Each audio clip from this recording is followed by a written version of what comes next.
Okay, good morning and welcome to the second meeting of Social Justice and Social Security Committee for 2026. Our first item of business in public is to decide whether to take items 5 and 6 in private today. Are we all agreed? Yes. Thank you. So our next item of business is an evidence session on the implications of the UK Government's policy change on the two-child cap. I welcome to the meeting John Dickey, Director, Child Poverty Action Group, Scotland. Charis Shateek, I hope I've pronounced that correctly, Head of Policy, Strategy and Communications, One Parent Families, Scotland.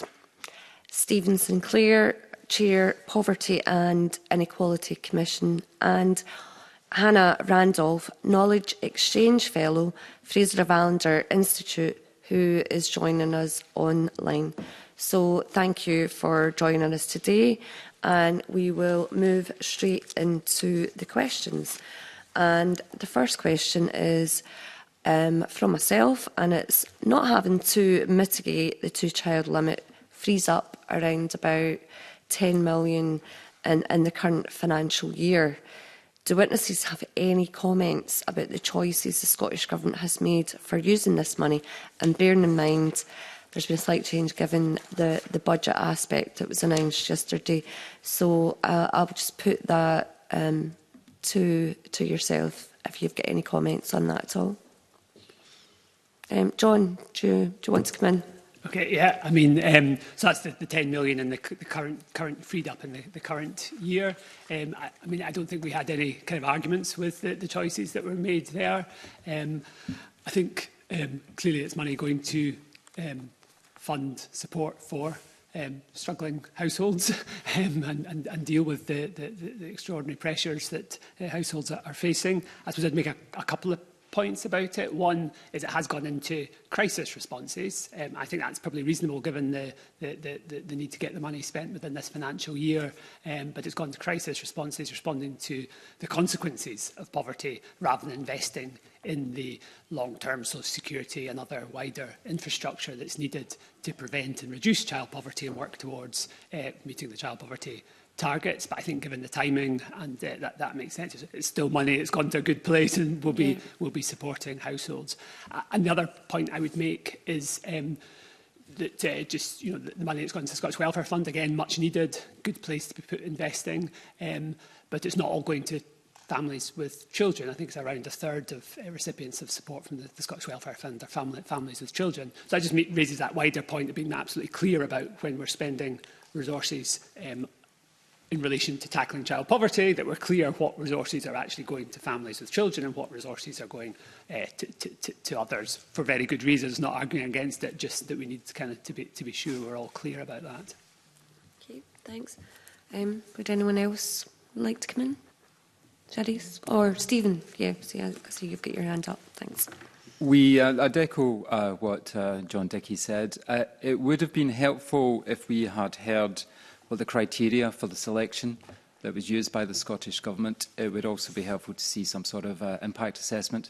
We are aware of the degree of urgency about this. It has to be spent in the current financial year, for example. And also, the Government and Parliament have set up a Poverty and Inequality Commission, which has an advisory role.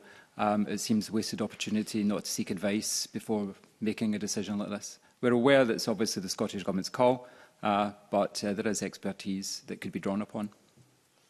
Okay, thanks very much. Charis, would you like to come in? I have nothing to add. I would agree with both comments made by Stephen and John. Okay. Hannah, I don't know if you want to comment on that. I'm happy to stick with what John and Stephen have already said. Okay, thank you very much. I'm now going to invite Jeremy Balfour in. Thank you. Thank you, and good morning, everyone. Thank you for coming.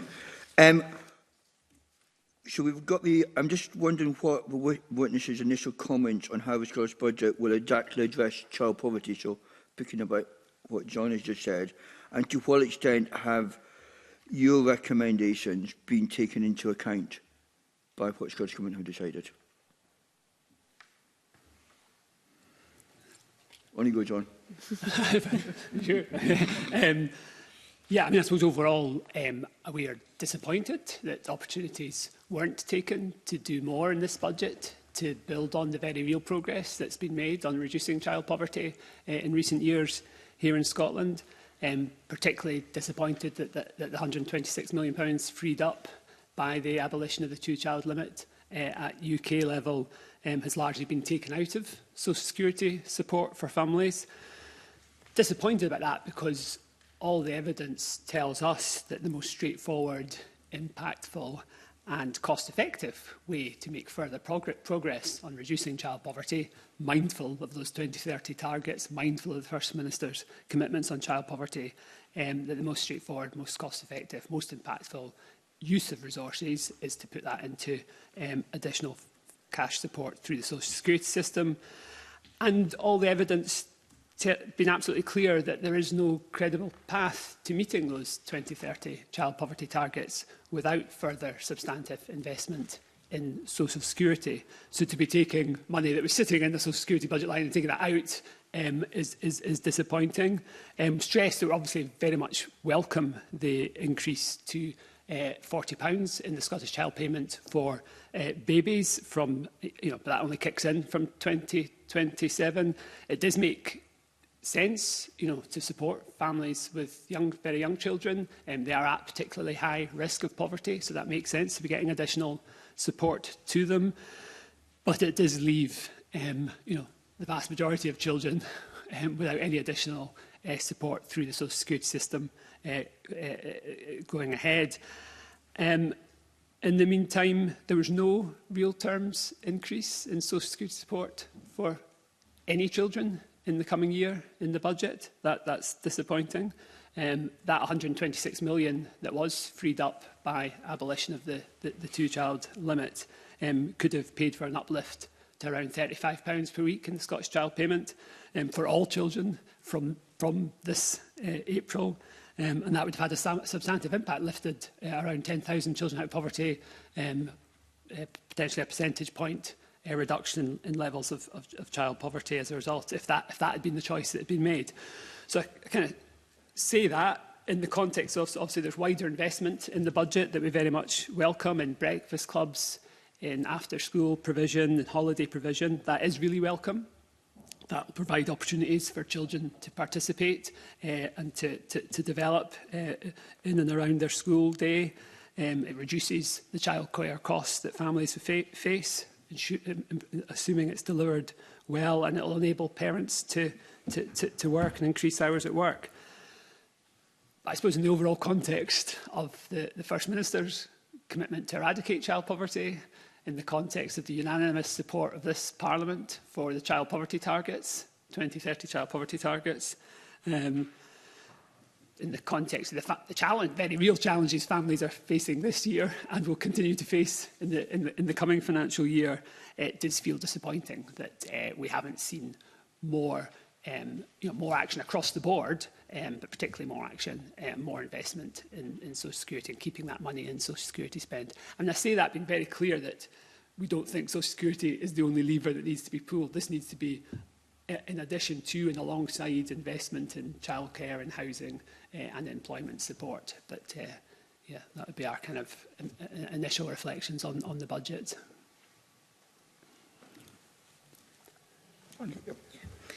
Yeah, I would echo what John has said as well. We really welcome the commitment to increasing Scottish Child Payment to £40 for families with babies under 1. And we're encouraged to see commitment to funding whole family support as well in a more sustainable way, but we're really awaiting to see the detail on that as well. So we're kind of keen to see what that actually looks like. At One Parent Family Scotland, we are concerned because a higher rate of children growing up in single-parent families are living in poverty. So currently that is at 36% of children. So really, as well as the investment in Scottish Child Payment for all children, we would love to see more targeted support for more priority families as well as babies under 1, looking at single-parent families and how can we support them better as well. Because we know that the families we're supporting are under increasing pressure to make ends meet as well. And yeah, we wait to see more detail on the Tackling Child Poverty delivery plan as well.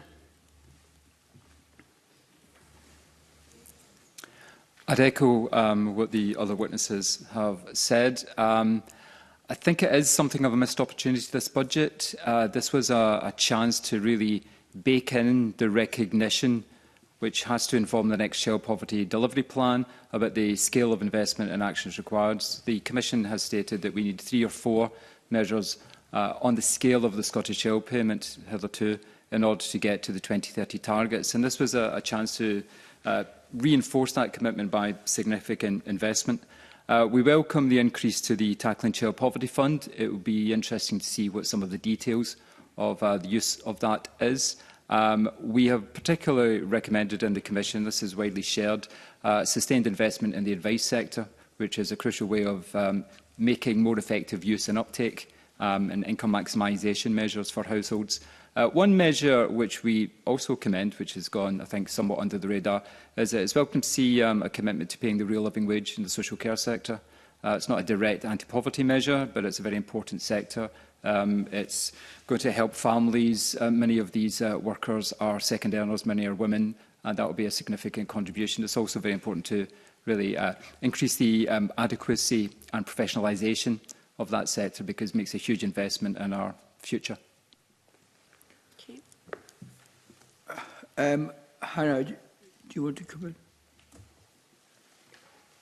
Yes, so we found it quite difficult to tell from the budget where the 126 million was going exactly. And part of the reason for that is not seeing a clear distinction between what was additional funding for existing measures and what the additional funding was bringing the total to, if that makes sense.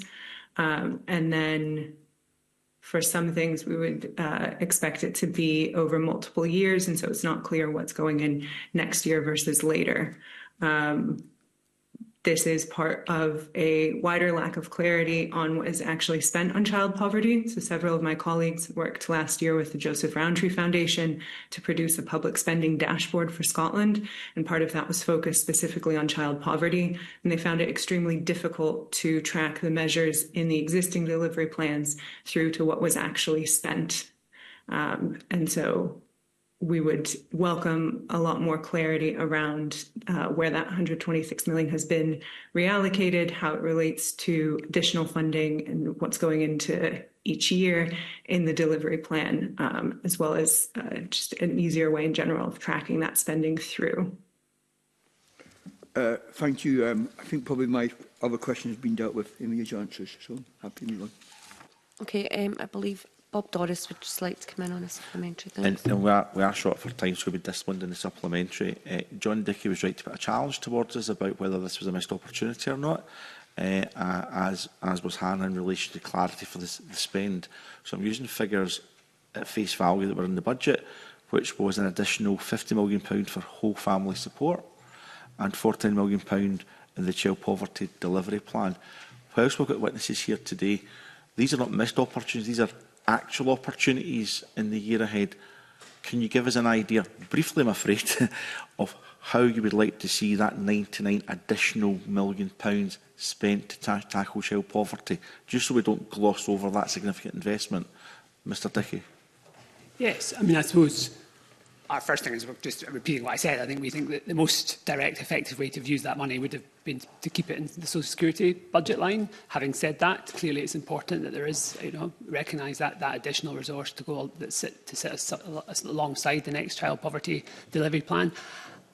I think it would be really important to ensure that that isn't spread too thinly. £50 million sounds like a lot by the time you think of 32 local authorities, lots of third sector organisations, lots of good things that can be done to help low-income families with children. It can disappear pretty quickly. So it would be really important that the plan sets out a very strategic kind of approach to using those resources, that it ensure that it's kind of addressing those fundamental drivers of child poverty in a systematic and strategic way that will demonstrably have an impact on overall levels of child poverty in Scotland. So that would be my kind of key concern, to make sure that that money is spent in a way that really tests it. A, it's money that's supporting families with children, that it's addressing those key drivers of child poverty, ensuring that their incomes are increasing either through social security and employment or that their costs are falling, particularly their housing and childcare costs. If Mr Dickens, I've cutting across just because of time, any additional comments on how that money could be used? Yeah. So at One Parent Family Scotland, we've been conducting research on the child maintenance service over the last 2 years. Now, we're aware that's a reserved issue, so many of our recommendations are for the UK Government. But one thing that we'd really love to see the Scottish Government do is commit to supporting advice for families who are navigating a child maintenance service. Modelling conducted by IPPR Scotland shows that 20,000 children could be lifted out of poverty if they were able to access the money that they're owed through child maintenance. But right now the system is complex and it's not fit for purpose. So we are calling for wider reform to the system with the UK Government, but with the Scottish Government we'd love to see investment in advice because we know that works. We've seen it work at One Parent Family Scotland with the families we support. Thank you. Stephen, did you want to add anything? Very briefly, the reason I think that we are somewhat disappointed is the issue of urgency. The target is 2030. Therefore, social security has to be the lever that's used. It's the only way you're going to deliver that target by that deadline. That was the deadline that the Parliament set. So yes, investment in employment and other issues is very important, but the longer term, they're indirect. So there is no escaping the importance of social security, in particular the Scottish Child Payment. Okay, thank you. Hannah, did you want to come in just before we move on? I'm happy to move on. Okay, that's lovely, thanks. I'm now going to invite Claire Baker in first of all, and then we'll have Carol who's online with us. Thank you. Thank you, Convener. Could I start maybe firstly with a question that I asked the Cabinet Secretary during the budget statement? Because, John, you've described that the 126 million has been taken out of social security, but the budget line shows that 152 million is being transferred into social security because staff are being transferred in. So we're spending a lot of time talking about what to be 126 million, which isn't insignificant, but the social security budget is going up. It's going up in terms of the organisation. Do you have an understanding of how that's justified, that the budget line for the organisation is going up while money is being taken out that you're arguing should be in there to increase the child payment? I don't have a view or an understanding specifically of how that additional money is needed or is being spent. I think we need a social security system and an agency that's funded adequately in order to deliver social security to families and to others in a way that meets the principles that this Parliament set for it in terms of treating people with dignity, respect and so on. I think a broader point I think you raise is that we shouldn't just be focusing on this 126 million, that if we're serious about meeting the child poverty targets, making progress towards those targets, we need to be looking at the overall budget that the Scottish Government has, all the tax and spending levers it has available to it. This 126 million being released because it was sitting there ready to be there as payments directly to families created this particular opportunity because it was no longer needed for payments to families, but could have been kept in that budget to provide payments to families in a different way, and for the reasons that we've argued. But we need to be looking at the bigger budget picture and looking at the resources available to the government to not just be investing in social security, ensuring that we have an adequate system for delivering social security support, but also ensuring that the payments that we're providing are adequate to meet the needs of children and families in Scotland. And at the moment, they're doing a good job. It's having a really big difference. We should, it's a really important thing to know. All the feedback from families is that the system is working to provide support. They're getting the support largely they need. There are gaps. Some families are missing out. But the system is working. It's providing real relief. Scottish Child Payment is working to reduce child poverty, reduce deprivation, reduce food insecurity. So we need to be mindful of that as well, but it's about kind of building on that system.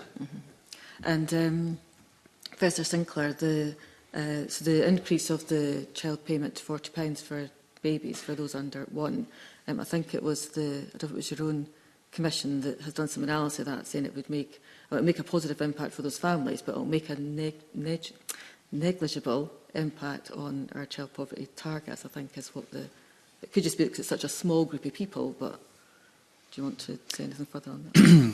I think the forecast came from another organisation, but yeah, 12,000 families or 12,000 children, that's important. But again, it's testament to the value of the Scottish Child Payment. If it's right for those families, it begs the question, why not for other families? We do have the money, it is affordable, and it's not affordable to not address child poverty. So we commend it, and therefore the lesson is, well, let's do it for the other priority groups. And if I come maybe to Fraser of Allender, and I can always let other panels comment, because they've done some work around fairness around the child payment and to do with the point at which the income that a family is receiving comparable to somebody who's in employment. I think, if my understanding is correct, part of the issue is the universal credit tapers, and we can't taper the Scottish child payment, so the child payment remains as a... And I don't know if you want to say anything around, I think the comments are saying as a fairness consideration, the possibility that a family earning more than otherwise identical counterpart could end up with a lower total income, and whether you have any further comments you want to expand around those issues. Yes, so this has to do with the universal credit cliff edge, where once a family loses their UC entitlement, they lose the full amount of Scottish child payment in one go, because as you say, there's no taper. So our point is that having a cliff edge is both a problem in terms of potentially creating adverse work incentives, which I'll come back to in a minute, and in terms of fairness. So on the fairness point, you could have two households that are identical, but if one earns just a little bit more and loses their UC entitlement, they'll end up with less than the other because of the cliff edge. Coming back to that adverse work incentives point, so we don't currently have evidence to show that there are significant adverse work incentives from the current level of Scottish child payment at the cliff edge. So there was a recent study from London School of Economics and the University of York showing that there are relatively few families at a point where the cliff edge particularly matters to them. So that was reassuring to see. But even in the absence of that, then there's still a fairness argument around that cliff edge. So would you say it's something we need to be mindful of? Because I think it was the LSE report did say that it was overplayed, any concerns around incentives and disincentives. But some of the detail of the report did describe families who reduced hours or were trying to resist taking a pay increase because it would infect that benefit. So do you think it's something we need to be mindful of? It is something to be mindful of. So the evidence that we currently have doesn't show a widespread impact. So it's not that a huge number of households are reducing their work in response to the cliff edge. But as you say, in the study, they do find that perhaps some households are doing that. We would also potentially expect this to become more of an issue if Scottish child payment increases, just because it deepens that cliff edge that families could reach.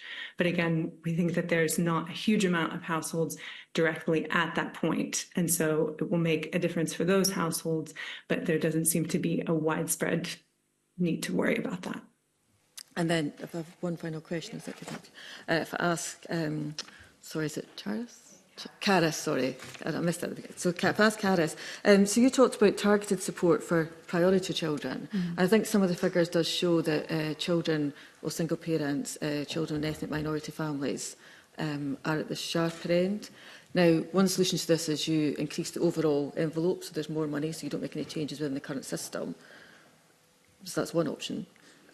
One option is you make changes within the current system and you try and rebalance resources more to where it's needed. I don't know, do you want to say... I mean, I can understand if you argue for more money within the system, that's your job, and I can understand why. But if you were to think about the current system, is there any changes you could make that would maybe focus... Because I know that absolute poverty figures have come down, I think, faster than relative. I think we're making... I don't know if that's correct. Stephen might be able to clarify that. But so, yeah, how do we make sure that the children and families who really need support are receiving that support? Yes, I mean, you're right. I would advocate for more investment across Scottish Child Payment. But I think in particular then looking at increased targeted payments for across priority families, including single parent families. Also, I'd just like to pick up on the cliff edge point as well. So that is something we are concerned about, particularly for single parent families, because I think it is something that impacts them as single income households in particular. I don't think the answer is that we don't increase Scottish Child Payment for everybody. I don't think that is the right solution, and I'm aware that it is a more complex solution, but I think it's part of what we need to look at as the wider social security system as well, and how can we introduce things like tapering, how can we review the Section 79 provisions that we have, and we would be happy to work with you on that, because we do hear from single parents that we've heard from a single parent who turned down a promotion because they would lose their Scottish Child Payment, and we're particularly concerned because that predominantly affects women as well, who are already at the sharp end. So looking at the system as a whole, how can we improve on what we have? So not kind of getting rid of what we have, but how can we improve on that and build on that, I think is really important. Yeah, we shouldn't forget that the majority of children in poverty whose parents receive universal credit are in work. I think that's correct. Yeah.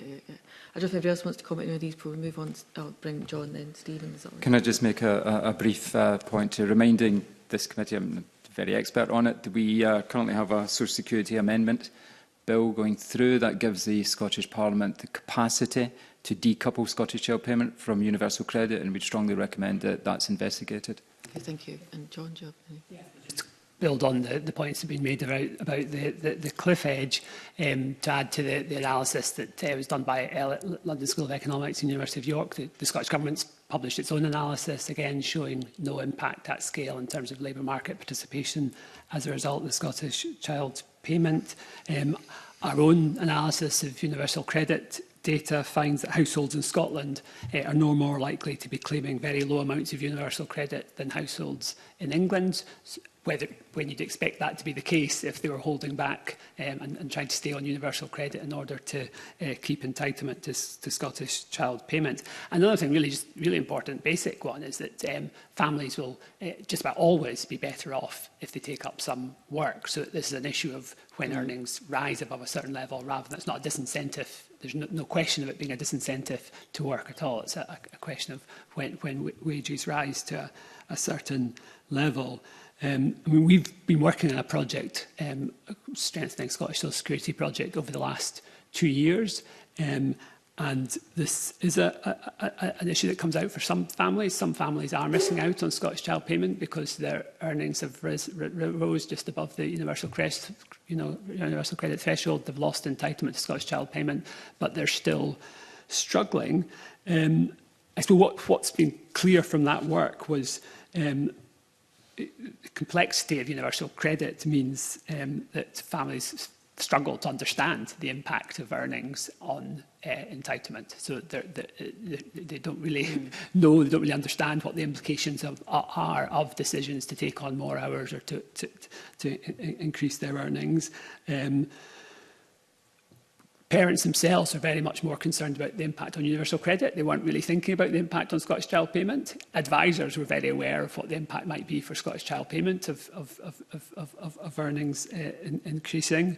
And I suppose the other thing was that money is not the only consideration that families are taking into account. They're making all sorts of judgments about childcare availability, about the amount of time that's optimum for them to be spending with their children in terms of childcare responsibilities, balanced against the desire to earn more and to increase their earnings through work. I suppose what also became clear was that where families' earnings do increase above the threshold, there's sort of three possible outcomes of that. It's not always just the case that that's a cliff edge and that's they're worse off, or they can be better off as a result of a combination of their earnings and remaining social security support, if their earnings have increased enough, and they can be slightly better off even if their increased earnings are offset to some extent by a reduction in social security support, or they can be worse off and left because of the loss of social security has offset any increase in their earnings. Do you think people have enough understanding of that? Or they get enough support to think through what would the impact be? Because often when you've got your kind of suite or your package of benefits, it can be sometimes quite difficult to get to that point. Your family's stable and secure and you think, I'm managing on this income. and then it's quite a leap to have to move, and you think, well, what am I going to lose, what am I going to retain? Is there enough kind of support for people to... Exactly. So I suppose that led us to from talking to families, what are the solutions to these issues? And a key solution is more advice, more information to understand what the implications of different decisions and different choices are. Also a recognition that it's not a specific issue with, there is a specific added issue with Scottish Child Payment, because clearly it's an additional support and it doesn't have a taper attached to it specifically, but actually for families this is an issue that faces them in relation to universal credit and the complexities of universal credit. So a key finding is more advice. I think a note of caution on the idea of going down the road of introducing an additional means test within the Scottish system to introduce a taper.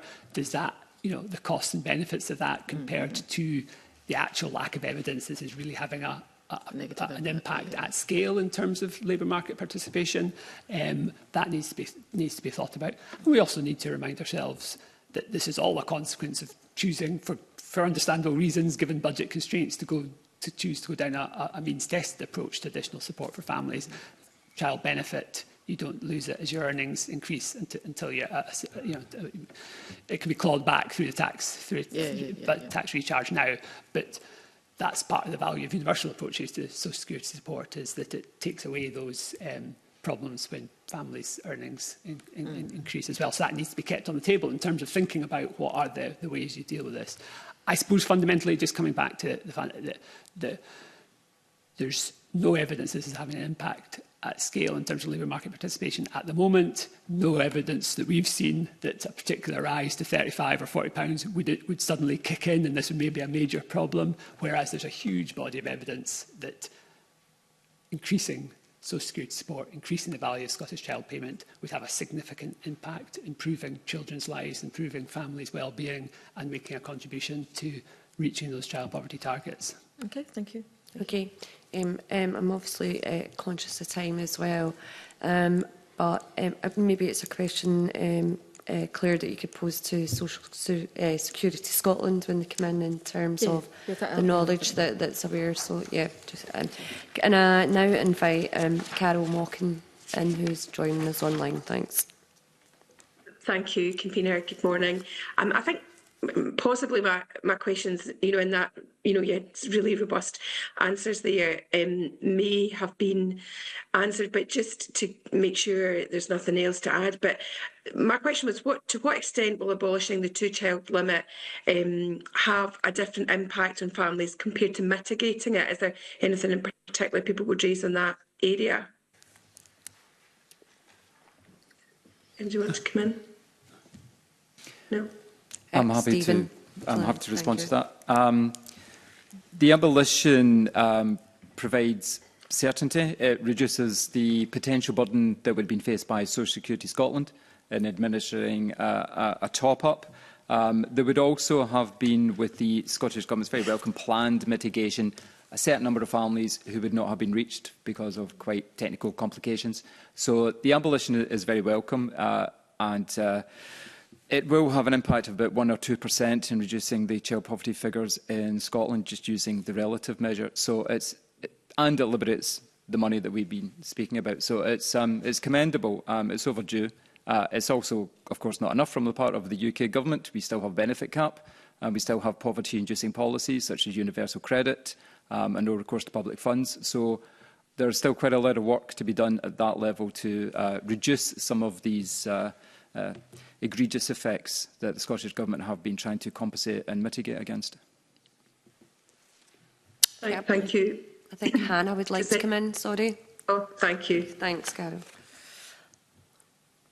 Yeah, so as far as we understand it, as Stephen said, very little on-the-ground difference. So most households, it will be the same whether it's mitigated or removed. The exception are some households that were just had their UC tapered away, but with the removal of the two-child limit, will now be receiving UC and therefore qualify for Scottish Child Payment, whereas before they would not have been able to receive the mitigation payment. And so mitigation would have potentially We made the UC cliff edge a bit deeper, which removal does not do, so that's positive. And then in terms of the Scottish budget, mitigation would not have created the same spillovers onto devolved benefits that removal has. So the Scottish Fiscal Commission has estimated those as being about 14 million next year, and that's from additional discretionary housing payments to mitigate the benefit cap and additional families coming onto the Scottish Child Payment. Thank you. Thank you for that. That's quite helpful to get that kind of information on the record. I had another question that was around. Sorry, Carol. I believe John wanted to come in. It was just on those. Before you go on. In fact, if there's time, just to add to what Hannah and Stephen have said, that I suppose that other obvious advantages of abolition at UK level is one, this is abolished for children in England and Wales and the rest of the UK as well. That can only be a good thing. I suppose the other one is that it means that whereas the mitigation payments would have required an application and another hurdle for families to go through in order to get that financial support, the fact that it's abolished at source means that there isn't a need to apply. You know, the universal credit application means that they'll get the full support that they're entitled to. Thank you. Thank you. Thanks, Convener. Sorry, it's just a wee bit trickier online to see people indicating to come in. Apologies for that. And just my final question was just around, the mitigation payment isn't going ahead. And I just wondered, is there any lessons for the Scottish Government in the future if they are looking at mitigating some of the policies or, having different policies to the UK social security policy? Obviously, we've talked about the cliff edge and stuff. We've got some of that on the record. Is there anything else that MD wanted to raise?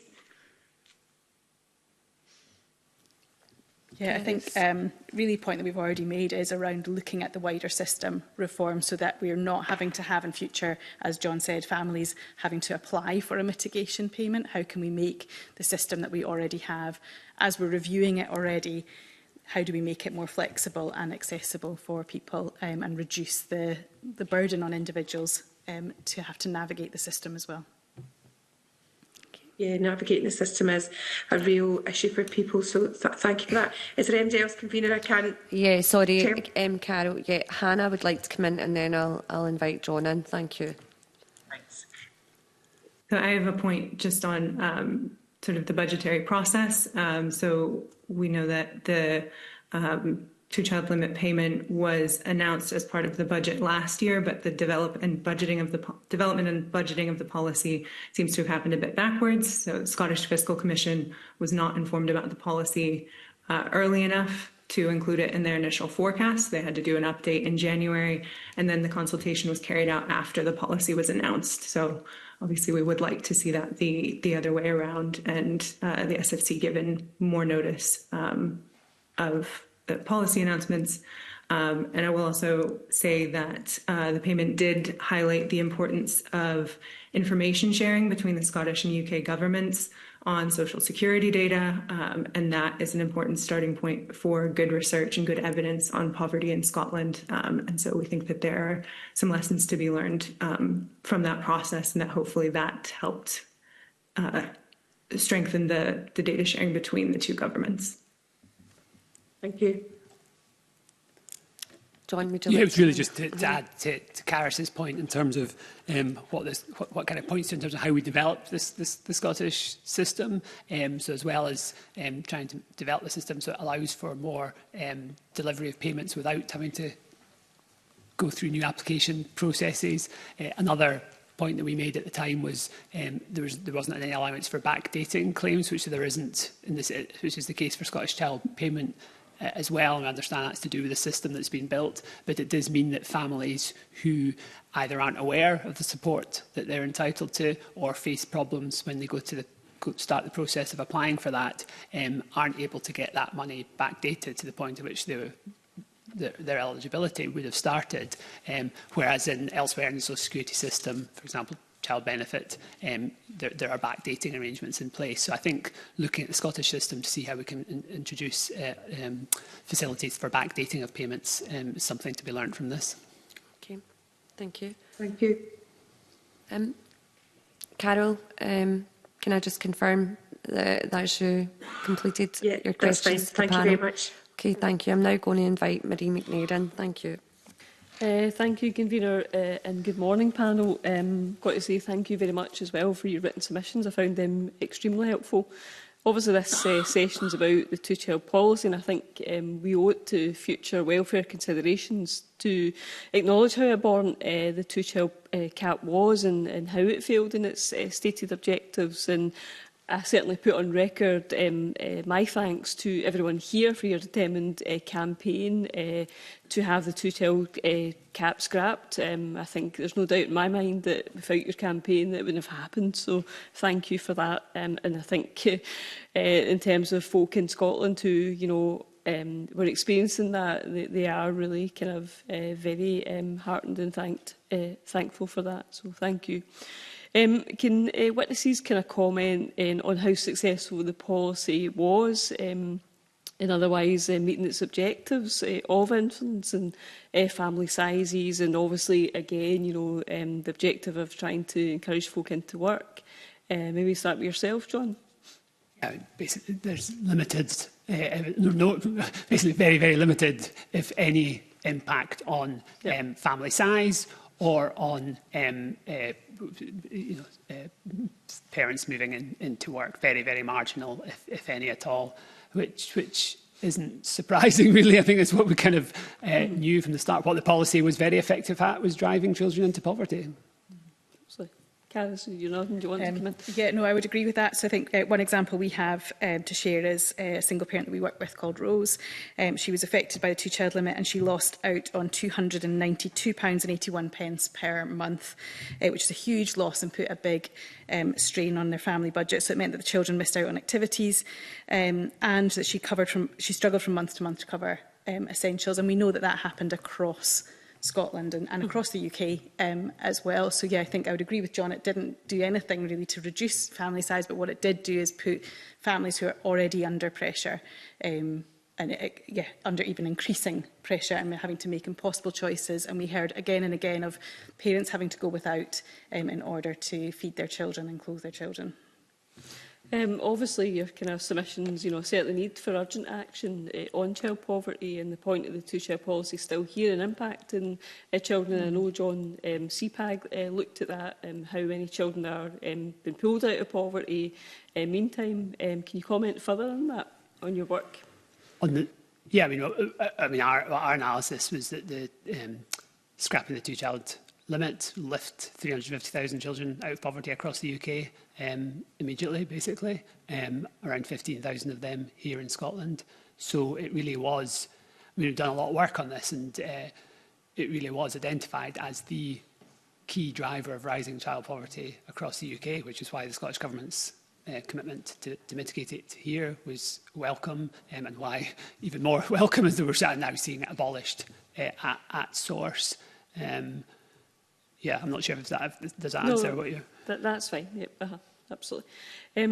Obviously, can I kind of go to Hannah? Obviously, you're speaking obviously about the need for shared data, etc. And obviously, housing benefit has been replaced with UC housing costs. It does need kind of better shaping, obviously, for that data to be kind of shared between both governments. Are you aware of any cases that are falling through the gaps? Yourself, in terms of what data is shared? Yep, Yes, so I do have one example. Is from next year, or from this year, I guess, in March. The Family Resources Survey will include linkage to DWP benefits data, so reserved benefits data, and that will give us a much clearer picture of who's receiving benefits in the survey and how much. And that's the survey that the poverty estimates are based on. This year, the survey will not have linkage to devolved benefits, and that needs data sharing between Social Security Scotland and DWP, and that hasn't come into place in time for it to be included this year. So we do expect that there may be a bit of confusion and some explanation needed around this year's child poverty statistics to understand which benefits have been linked, which ones haven't, and then next year when we think the linkage will come in to explain again why there may be a change that's more due to the data rather than something happening in the world. Thanks for that. That's helpful.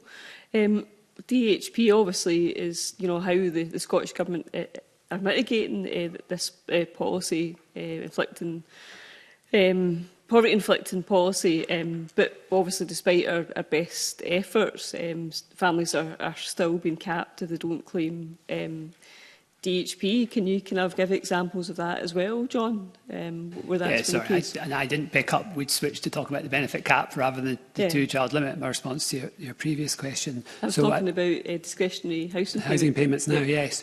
So it's really welcome that the Scottish Government are funding discretionary housing payments to mitigate the benefit cap here in Scotland.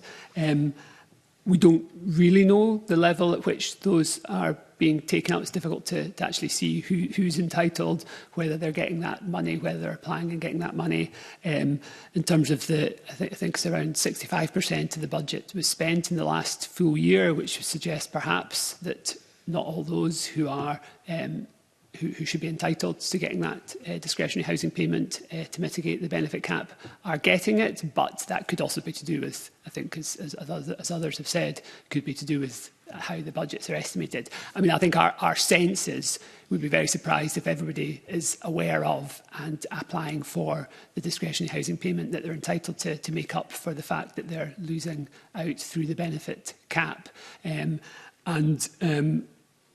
That's a disadvantage of using the system to mitigate the benefit cap. I mean, I think overall it's difficult to find a system that would do it effectively. What we do think is we could be doing far more to ensure that families are aware that they should be applying to if they're impacted by the benefit cap, they should be applying for a discretionary housing payment.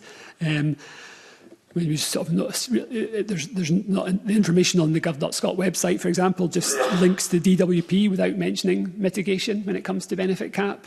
We know that some local authorities' websites don't mention the fact that DHPs are available for those families affected by the benefit cap.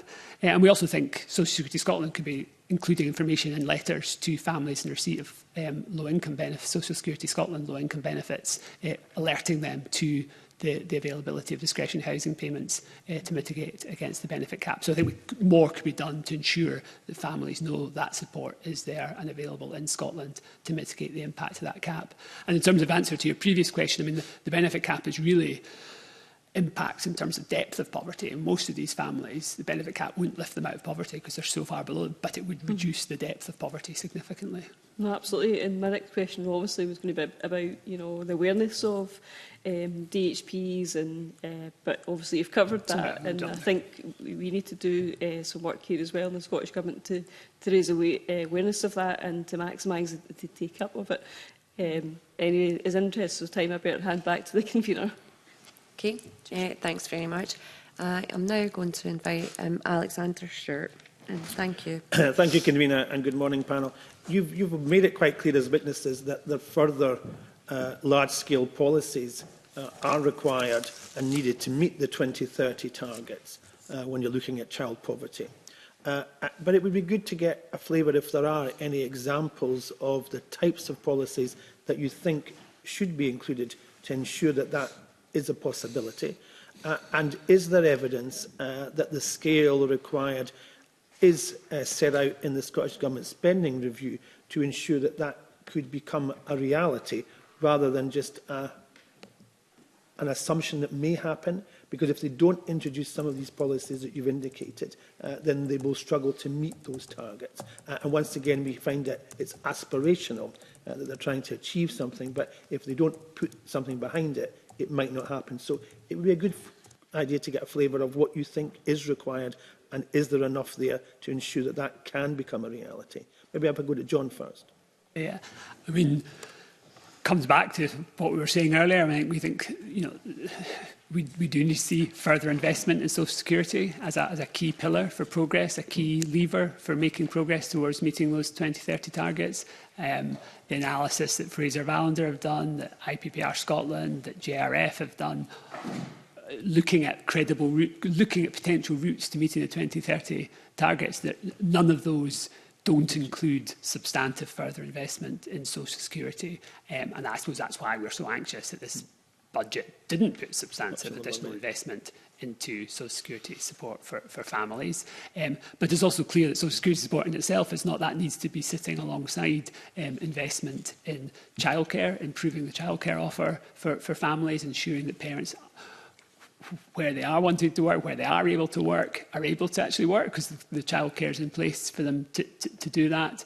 Investing in housing to ensure that housing costs aren't pushing children into families, and ensuring that we're not just lifting and increasing the budget for affordable housing, but that we're ensuring that those resources and that investment in housing is specifically being focused at larger family houses for those families who are most likely who are being tipped into poverty as a result of housing costs, and in the areas where that's most likely to be happening.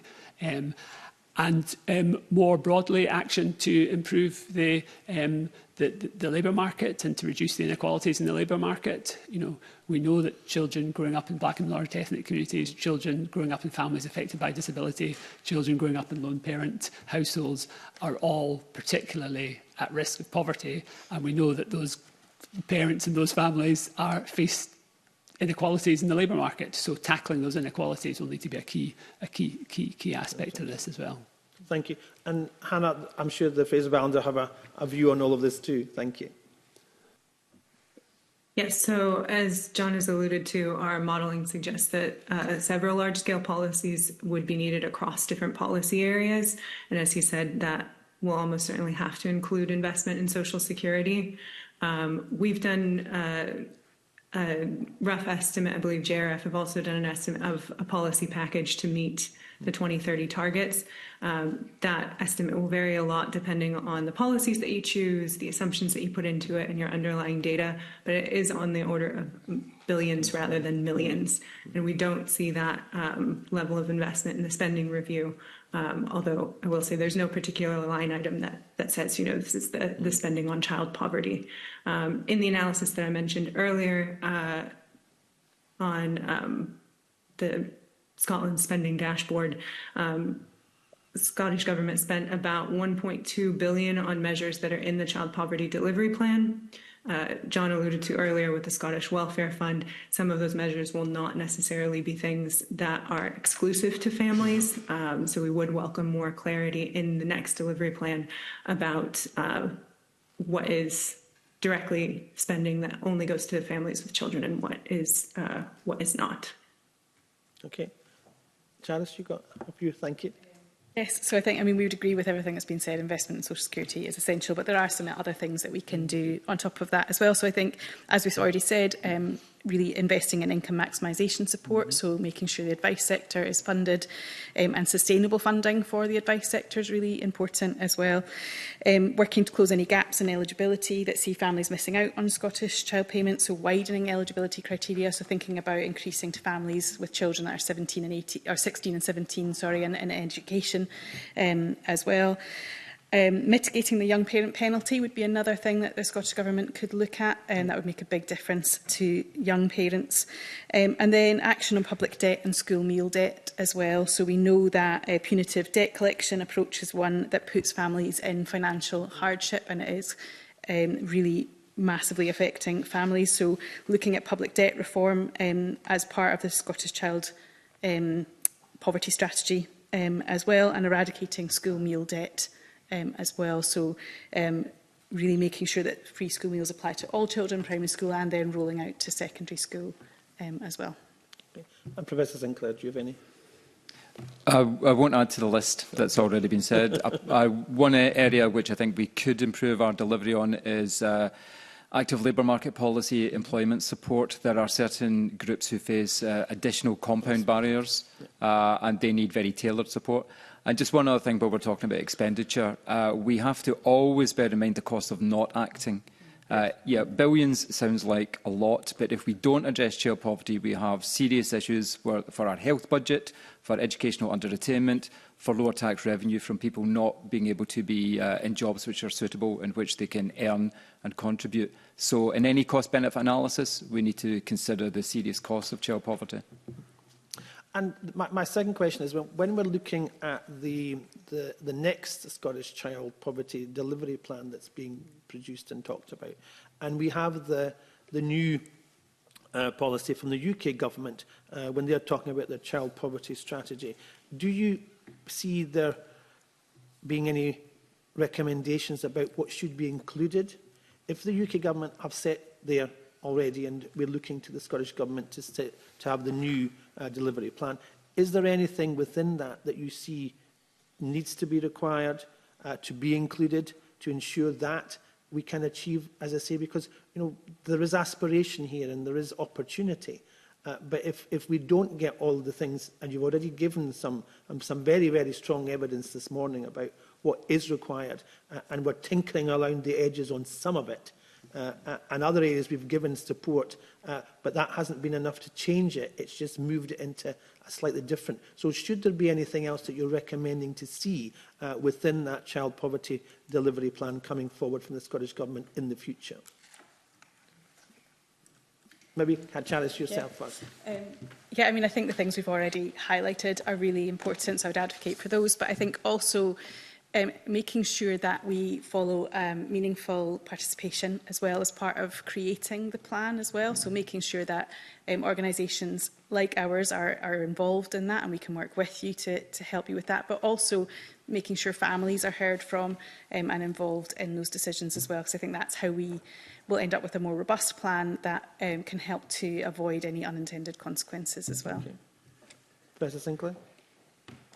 I would just remind the Scottish Government and all the parties that the Commission has had published our recommendations and just reinforce that this is Scotland's plan in total. There is a moral commitment from all the parties to deliver on the 2030 targets, and we'll have to continue the conversation on how to do that. John? To add, I don't think there's any. I think what we've said needs to be in the Scottish Child Poverty Delivery Plan still needs to be in the Child Poverty. I don't think there's anything. The levers that need to be pulled are largely similar levers at UK and Scotland level. There are now opportunities that should be opening up in terms of how governments can work together, and maybe we want to come on to that in terms of making sure those levers are used to maximum effect. I think it's worth saying, though, that or reminding that the Child Poverty Scotland Act requires Scottish ministers to meet these targets regardless of what happens at UK level. Now, clearly, what happens at UK level can make that either easier or more difficult. The abolition of the two-child limit makes it that little bit easier, helps in terms of the progress.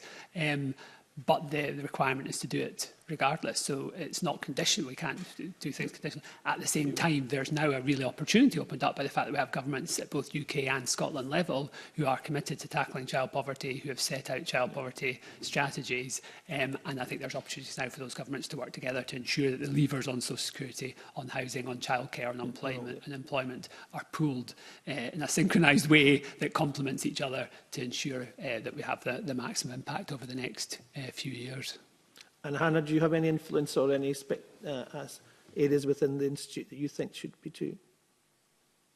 We don't usually advocate for specific policies, but I will say that based on our modelling and others, we expect under current measures, relative child poverty to be between 28 and 22% in 2030-31. So that then the target is 10%. So that's a very big challenge, and looking at what's in the UK child poverty strategy, we don't see something that would significantly reduce the scale of what we'd like to see from Scottish Government. And so in the delivery plan, what we would like to see is specific measures accompanied by estimates of their impact so that we can see a credible path to meeting the targets. Thank you, Convener. Okay, thank you very much. I'd now like to invite Bob Dodison. Thank you. Thank you, Convener. Really appropriate time to come in because the discussion about the UK Government's new child poverty strategy and what the committee is keen to see and understand is the engagement that the UK government has had with yourselves, perhaps, and other stakeholders in a Scottish context in relation to not just getting information from, but having a dialogue with you as part of the process when they set their strategy. So I'd be quite interested to know what engagement each of the witnesses organisations have had with the UK government and how you would, I suppose, describe that engagement: meaningful, deep, cursory. What's the situation been like, Mr Dickey? What's your experience been? Yeah, I mean, I think a reasonable level of engagement and involvement, both working with our UK colleagues who are based in London, but also directly up here. So we've facilitated engagement between UK government officials and members of the End Child Poverty Coalition. We've kind of fed in the thoughts and the ideas that Scottish organisations had in terms of the approach that should be taken by the UK government in terms of a UK-wide strategy. We've participated in roundtable discussions with the UK Work and Pensions Secretary as the strategy was being developed. We worked with UNICEF to produce a paper, again, bringing together the views of NGOs in Scotland on what needed to be in the strategy. I think we've seen some impact from that. I think not least the abolition of the two-child limit that we kind of focused on. It was very clear from organisations in Scotland as organisations from across the rest of the UK that there would be no UK strategy that was credible if it kept the two-child limit in place. So the fact that that's gone is, I think, a testimony to the engagement and the fact that officials did listen, and that evidence was presented to ministers at UK level. John, I'm just wondering if I can ask a follow-up question at this point as well. I'll bring other witnesses in, of course they will. I mean, the UK government, of course, would have to have been absolutely myopic and have their fingers in their ears not to get the clamour to abolish the two-child limit. So I commend, as Marie McNair did, the work of Civic Scotland and the stakeholders and across the UK as well in relation to that. But I'm quite keen to know if there are other policy areas where you think engagement saw a bit of movement, or maybe where it's still a wee bit stuck there. That movement has not really happened. What we're trying to do is give added value to some of that with our committee. So could you maybe give an example, if you like, beyond the two-child limit, which we obviously welcome? Yeah, I suppose the two-child limit and the recognition of social security more generally as a lever that UK government needs to pull as well as Scottish government. So that's kind of beyond that. No, I think the reality was to get that over the line took so much kind of focus that we didn't have the time and the space to look at actually more in detail how could UK government and Scottish government work together? What are the details in terms of the areas around housing, around childcare, around employment support? So I think there's still work to do there, but I think there's an opportunity now that we've got the two-child limit over the line to actually start, having those conversations and to be supporting the governments, both governments, to be engaging with each other in these areas. Which, if there's time, will be my final question, but let's stay specifically on this one just now. Professor Sinclair, I don't know if two-child cap, obviously, but from what John Dickey said, maybe the bandwidth that took and the effort of such a long period of time maybe crowded out other discussions that you were all keen to see take place. Did other discussions take place? How would you describe that engagement? Could you give some examples? We certainly made representation, not only the Commission. We met with officials at a general roundtable event in which Secretaries of State were present in November 2024. The Commission had a follow-up meeting with officials, and we sent evidence and wrote to the UK government. There was also a subsequent meeting after the publication of the strategy. Yes, you're right. The UK government deserves credit for listening to the principal message, but there were other important messages which we've yet to see movement on. We're hopeful that the UK government have said that this is not just a one-off, but it's a developmental process. So I would reiterate the egregious effect of the 5-week wait on universal credit, the continuing persistence with the no recourse to public funds policy, which is a principal source of very deep poverty, and the fact that we have, with many others, recommended an essentials guarantee. None of that was taken up. I don't even think they were itemised or recognised in some of the strategies. We'll be continue to make that case along with other stakeholders. That's very helpful. Caris, do you want to add this? Yeah, we were at the same round table, I think, in November 24. We also submitted written evidence as well.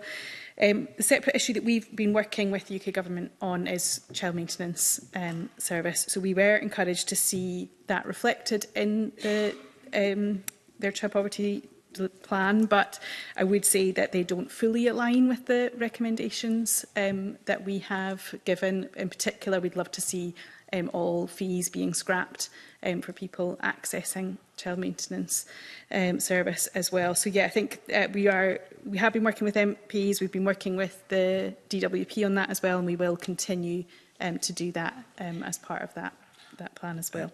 That's helpful. Hannah Randolph, I'm not sure whether or not those are the policy areas, whether Fraser Island would have that kind of engagement with the UK government or not. But I'd be interested to know if that is the case.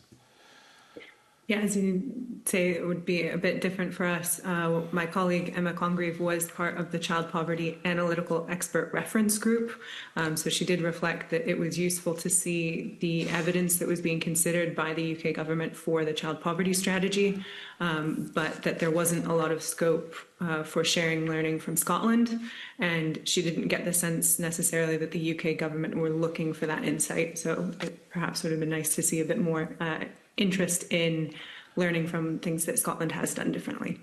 Okay, and final question to our witnesses in the room. I'll come to yourself first, Caris, in relation to this, because you had mentioned the child maintenance service, but in relation to the Scottish and the UK governments having that positive, constructive relationship together, irrespective of whether there are disagreements, but still having that constructive relationship together. I think the Cabinet Secretary, which was at our committee a few weeks ago, was a bit frustrated, and I'll paraphrase, that it felt a little bit like giving information to the UK government, and they would go away with that, and maybe something would or wouldn't materialise rather than that ongoing substantive dialogue. But the important thing is the government is up for that ongoing substantive dialogue between both the Scottish and the UK governments. So I suppose my final question is, if you could pick 2 or 3 things for both governments to have a substantive, constructive dialogue on together, what would they be? So, Caris.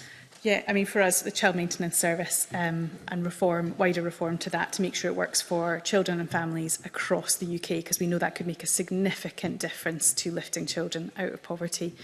So that would be a key one for us for working together. And then the young parent penalty within the universal credit as well, working to abolish that. Okay, thank you. John Dickey.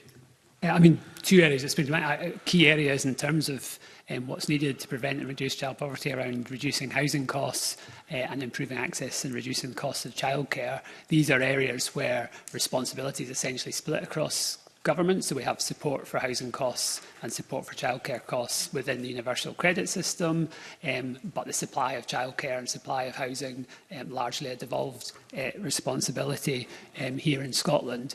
So finding ways to work together and to pull the respective levers together in a way that improves the availability of affordable childcare and affordable housing, I think is an area that's worth exploring a lot further. And there's ways of thinking about how, if Scottish Government invests in housing or childcare in a way that actually reduces demand on social security support for those costs, then is there a way of bringing that money back into the system in Scotland to further invest in housing and childcare and vice versa. So I think there's more thinking to be done in this area, but those are those areas where I think there's scope for serious joint working.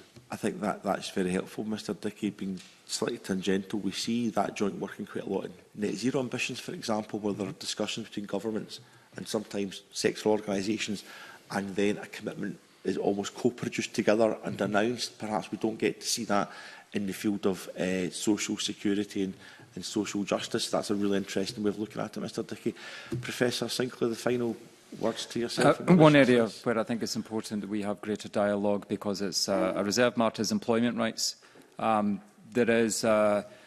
has ambitious Fair Work targets and a strategy that won't be able to be entirely delivered without movement in some of the legislation at the UK level. And one other thing that I think the UK government should have given consideration to is that the plan doesn't have any targets, nor does it have any independent scrutiny. So it is weakened by that. We know this from international evidence. Strategies which have a degree of accountability and which have targets that focus minds, attention and resources, as we have seen in Scotland. Okay, that's very helpful. At the permission of the convener, Mr Dickey, but yes. I just one final point of another area where I don't think we've touched on is that there are children in Scotland who have no recourse to public funds because of their immigration status, who aren't able to access devolved sources of financial support like Scottish Child Payment. They're living in poverty. They're not getting. So there's things that can be done in Scotland about that, but I think there's also things clearly that need to be done at UK level to address that. The fact that we have children growing up in poverty unable to access the support that they need. Okay, thank you. No further questions from me, convener. Okay, so that concludes our questions, and thank you very much for joining us today. We'll now move back into our private session. Thanks.